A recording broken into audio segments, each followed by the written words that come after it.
Custo de vida, emprego e desemprego, cesta básica, tarifas públicas, salário mínimo. Agora, na Brasil Atual, a análise do DIEESE. Vamos conversar agora com Fausto Augusto Júnior, diretor técnico do DIEESE. Bom dia, Fausto. Bom dia, Glauco. Bom dia a todos.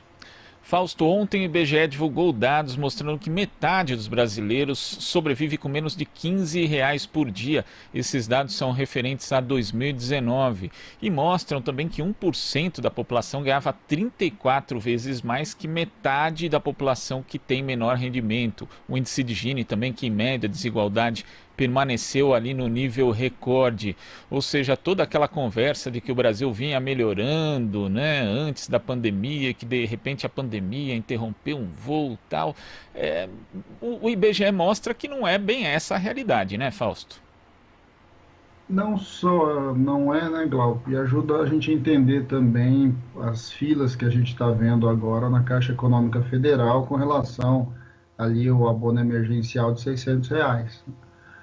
O Brasil é um país extremamente desigual, essa sua desigualdade está marcada na sua história, e essa desigualdade ela é difícil de ser superada, né? Ela é um processo que a gente precisa ter vontade política, precisa ter uma clareza da sociedade, para que a gente possa minimamente ir lidando com uma desigualdade tão grande de renda como nós estamos vendo. Nós estamos falando ali de um conjunto de pessoas, e não é um conjunto qualquer, nós estamos falando de metade da população, que ganha menos de meio salário mínimo por mês para manter todas as suas necessidades básicas, né? Na outra ponta, você tem ali um conjunto de muito poucas pessoas ali que vão estar ficando com quase metade da renda no Brasil. Acho que esse é um dado para a gente pensar um pouco, ou seja, 10% dos domicílios mais ricos, eles concentram quase o equivalente a toda essa quantidade de pessoas que hoje vivem com menos de meio salário mínimo. Esse é um dado importante, é um dado que ajuda a gente a entender as dificuldades que o brasileiro passa, ajuda a entender a importância de programas como o programa como Bolsa Família, ajuda a entender também como é que você vai lidar agora no meio dessa crise, nessa pandemia, em especial daqui 2 meses, quando o abono emergencial estiver acabando. Eu acho que coloca para nós uma série de desafios e ajuda a jogar luz um pouco nessa nossa discussão.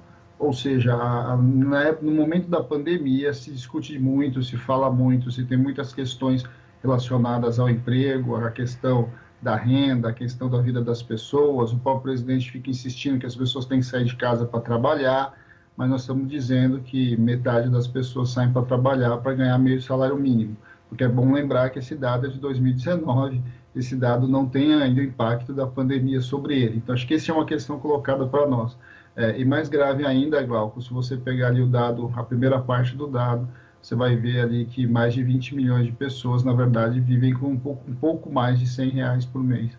Ou seja, eles estão abaixo ali do limite da linha da pobreza, e coloca para a gente, para a sociedade brasileira, um enorme desafio de lidar com tudo isso. E a gente está, né, numa sociedade profundamente desigual. O Brasil é um dos países mais desiguais do mundo, e você alerta, né, Fausto, para essa questão da necessidade das pessoas ficarem em casa nesse momento.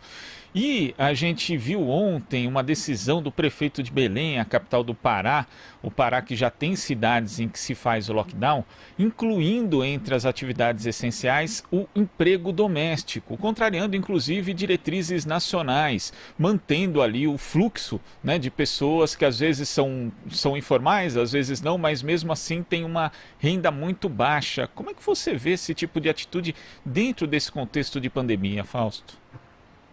Aí nós estamos. É interessante você olhar o argumento, né, Glauco? O argumento que foi utilizado para essa matéria, para essa decisão, tem a ver com a necessidade de alguns trabalhadores de assistência de atividades essenciais, das outras atividades essenciais. Eles usam como exemplo os trabalhadores da saúde, que precisariam de alguém em casa para os ajudar a cuidar dos afazeres domésticos.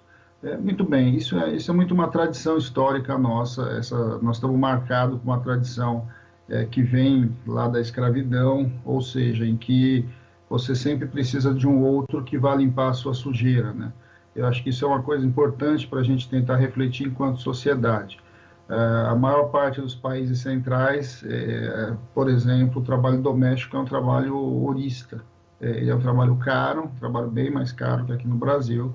A classe média, em geral, o contrata por hora, né?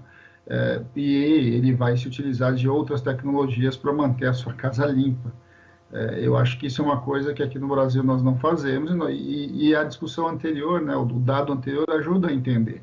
Porque quando você tem uma sociedade que metade da população vive com meio salário mínimo, você compreende como é que como é mais barato a mão de obra, essa mão de obra muito barata, que tem muito pouco direito. É bom lembrar que a maior parte dos empregados domésticos sequer tem a carteira assinada, sequer tem os direitos básicos aí do trabalhador.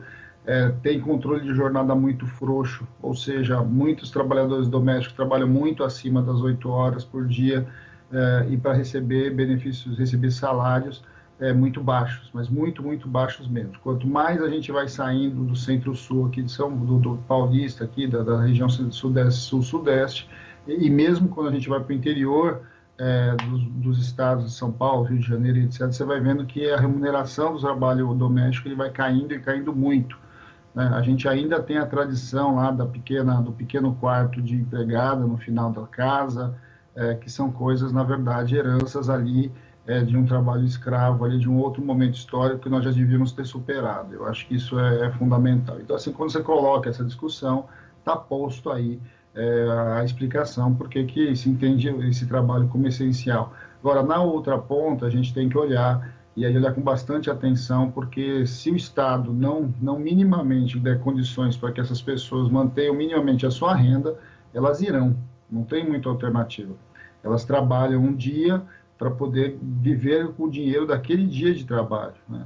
Então, se não tem uma alternativa de renda efetiva, não só esse conjunto de trabalhadores, mas um conjunto outros de trabalhadores que vivem aí da informalidade, vivem da necessidade do cotidiano, né, do seu trabalho, dessa renda diária, a gente vai continuar assistindo, de certo modo, esse trânsito de pessoas. E é bom lembrar também, né, Glauco, que esse trânsito de pessoas não é o trânsito de pessoas que para a Marginal, que para ali a Avenida do Estado, ali no engarrafamento. Não é isso. Nós estamos falando de pessoas que vão de transporte público, que vão usar ônibus, que vão usar trem, no caso de Belém, vão usar muitos barcos ali, que são lugares de lotação, são lugares de aglomeração e que vão transmitir o vírus com mais velocidade. E aí o que nós estamos insistindo já há algum tempo é que o vírus entrou pela porta daqueles que tinham possibilidade de fazer viagem internacional, ele entrou pela porta dos 10% mais ricos, e desses 10% mais ricos que tinham acesso à saúde privada, e ali teve uma taxa de mortalidade. Conforme o vírus vai entrando nas classes mais populares, onde já está faltando leito, já está faltando UTI, a gente vai vendo como é que a curva da mortalidade vai se ampliando, né? Ontem nós batemos o recorde aí do número de mortos aqui no Brasil nós já passamos na casa dos 600 mortos em um dia, e o Brasil vai começando a entrar, a se transformar no centro do coronavírus do mundo, da transmissão, é algo que nos preocupa bastante, em especial nesse momento que vai chegando para a população mais pobre. Agora, Fausto, para a gente concluir, ontem o Comitê de Política Monetária do Banco Central acabou determinando a redução da taxa básica de juros de 3,75% para 3% ao ano. Na sua avaliação, isso vai causar algum impacto de fato na economia brasileira dentro desse cenário de pandemia? Bem, no caso do Banco Central, o que a gente está vendo é que eles estão fazendo ali, neste momento, ali, o que deveria ser feito, né? Tem que baixar a taxa de juros, não tem nenhuma outra razão para que essa taxa continue alta. Na verdade, ela vem já se reduzindo. Então, era esperado a redução dessa taxa de juros. A questão posta agora, Glauco, é muito menos do que o Copom diminuir ou não a taxa de juros, e ele diminui, e acho que pode ser até que diminua mais em algum outro momento, é de fato a eficácia desse tipo de ação hoje no Brasil, né? Porque a economia basicamente ela já está em recessão, as pessoas já não estão comprando, uma parte importante das pessoas vem perdendo renda de maneira muito acelerada, o comércio não está vendendo não porque ele está fechado, né? Isso é um elemento da não venda do comércio, mas o comércio não está vendendo porque as pessoas têm uma expectativa muito ruim para o seu futuro imediato, né? Assim, nos próximos 3, 4 meses, o conjunto da população, de fato, não sabe o que vai acontecer com a sua vida, né? Não sabe o que vai acontecer, que eu sempre insisto, aqueles que têm poupança não vão gastar, e não vão gastar porque tem que guardar esse recurso para uma emergência, inclusive para uma emergência médica, e muito poucas pessoas, ou quase ninguém, vai entrar em financiamentos de bens simplesmente porque acha importante trocar geladeira, o carro e etc. Esse não é um momento para isso, ele não sabe se ele vai estar empregado, se ele vai ter renda daqui 2, 3 meses. Então, assim, a tendência da economia é a economia parar. Na outra ponta, a redução da taxa de juros, ela cumpriria um papel muito importante no momento em que a economia estivesse rodando normalmente, né, porque você jogaria mais recursos no mercado, mas o que a gente vai estar assistindo também é o que nós chamamos de um empossamento, né? Você até libera recursos, você até baixa a taxa de juros, mas você não tem ninguém que queira pegar esse empréstimo, você não tem ninguém que queira minimamente fazer a economia girar. Então, assim, é muito provável que esse tipo de movimento tenha muito pouca eficácia do ponto de vista do aquecimento da economia, né? Eu acho que ele ajuda um pouco na discussão das contas públicas, porque o Estado vai acabar pagando menos juros sobre os seus próprios títulos públicos, né? Ou seja, a dívida pública fica mais barata. Mas do ponto de vista de aquecer a economia, o impacto tende a ser muito menor do que seria em outros momentos pós-pandemia. O que se precisa de fato fazer, e eu acho que esse tem que ser o movimento, é ampliar recursos na mão das pessoas, ou seja, os trabalhadores precisam ter dinheiro para poder minimamente manter a sua renda básica, manter as suas atividades essenciais, né, o seu consumo básico, de um lado, e os trabalhadores formais precisam ser mantidos a sua renda no maior espectro possível, ou seja, passar essa crise hoje e tentar minimamente sair num outro patamar econômico passa pela manutenção da renda do conjunto maior de pessoas no Brasil. E como o próprio dado do IBGE mostrou, né, Glauco, nós estamos falando ali de metade dos brasileiros ganhando meio salário mínimo. Não é possível que essa sociedade não consiga manter a renda de metade da sua população que ganha menos da metade do salário mínimo. É verdade, Fausto. É preciso ter um esforço político nesse sentido, senão a gente vai continuar ostentando aí e pagando por essa desigualdade num momento tão crucial como esse da pandemia. Fausto, muito obrigado aqui pela sua participação e até amanhã. Até a próxima, Glauco. Bom dia a todos de novo. Bom dia. Conversamos aqui com o diretor técnico do Diese, Fausto Augusto Júnior.